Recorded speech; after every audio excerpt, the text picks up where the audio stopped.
अरे आ गए आप। आज मैं बड़े बेटे के यहाँ जा रही हूँ, रात को वहीं रुकूंगी। आप अपने खाने का देख लेना। अरे पर तुम्हें वहां क्यों जाना है? अरे ये गांव की जमीन के पैसे आए हैं ना, तो ये मुझे बच्चों को देने हैं। ये पैसे उन्हें क्यों देने हैं? वो तो अपनी जिंदगी अच्छे से जी रहे हैं ना।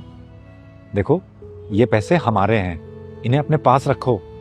ये हमारे बुढ़ापे का सहारा है। देखिए जी, बुढ़ापे का सहारा ना बच्चे होते हैं, पैसे नहीं होते।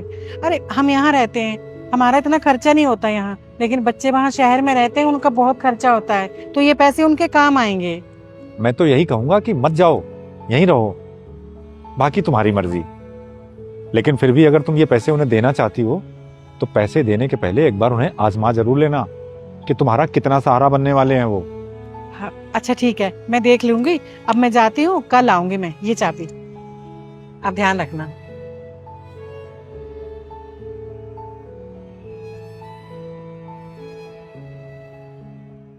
हाँ, आप यहाँ बिना बताए? हाँ बेटा, मेरा तुझसे मिलने का मन हो रहा था, सोचा तुझसे मिल भी लूंगी और कुछ दिन तुम्हारे साथ रह भी लूंगी। हाँ, आप ऐसे कैसे रह सकती हो यहाँ पर? क्यों बेटा, मैं तेरे साथ तेरे घर में क्यों नहीं रह सकती? क्योंकि माँ जी, हमने अभी अभी अपना घर बनवाया है, इतना पैसा लगाया है अपने घर के अंदर। हमारे घर में ना बहुत अच्छी खुशबू आती है। अगर आप यहाँ पे आकर रहेंगे ना, हमारे घर में बदबू आने लगेगी। बहू, ये क्या बोल रही हो तुम? वही जो आपने सुना। वहाँ पे एक काम करो ना, आप छोटे भाई के यहाँ रह लो।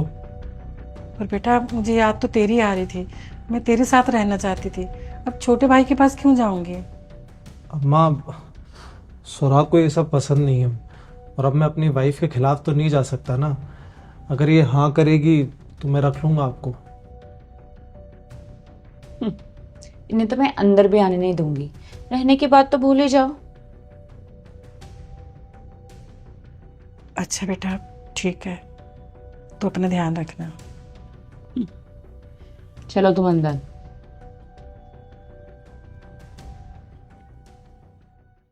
हाँ माँ, कैसे आना हुआ?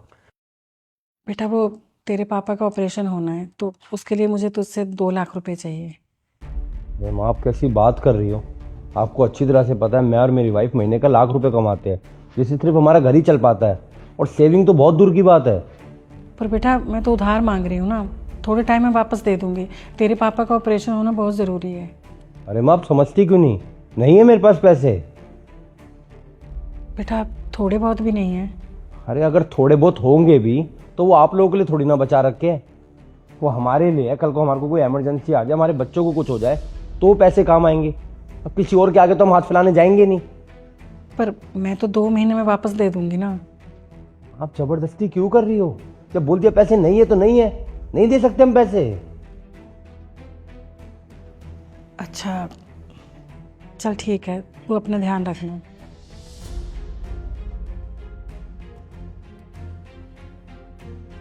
नहीं, 2 लाख रुपए दे दे उनको, घर का खुद का खर्चा चलता नहीं।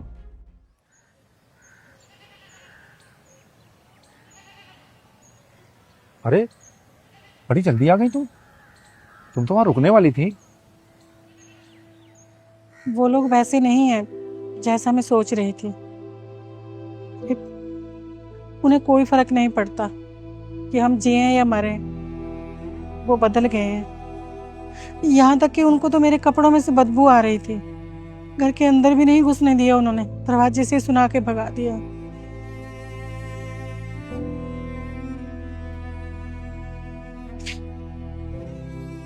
इसीलिए तो मैं तुम्हें कब से समझाता था कि जिंदगी के इस आखिरी सफर में हमें इस सच्चाई को स्वीकार कर लेना चाहिए कि हमारे बच्चे अब उतने हमारे नहीं रहे जितना हम सोचते हैं। अब उनके लिए उनकी पत्नी, उनके बच्चे, उनका घर, वही सब कुछ है। अब हमें अपनी दूसरी जिंदगी एक दूसरे के सहारे से ही जीनी होती है। इसमें किसी के सहारे नहीं रह सकते हम। दूसरी जिंदगी का मतलब समझ रही हो ना? हमारी वो जिंदगी जो बच्चों की शादी के बाद शुरू होती है।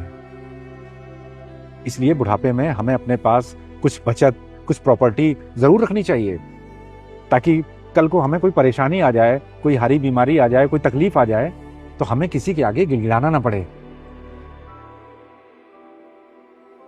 कैसी ताज्जुब की बात है, जिनके लिए हम अपनी पूरी जिंदगी लुटा देते हैं, जिन्हें अपना सब कुछ सौंप देते हैं, हम माँ बाप बुढ़ापे में उन्हीं बच्चों को बोझ लगने लगते हैं।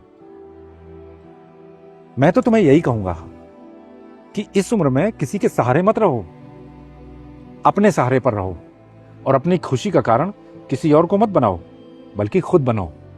अपना और अपनी सेहत का ध्यान रखो और अपनी बची हुई जिंदगी अच्छे से जियो। ठीक कह रहे हैं आप, मुझे समझ आ गया आज। अच्छा तुम बैठो, मैं तुम्हारे लिए चाय बना के लाता हूं।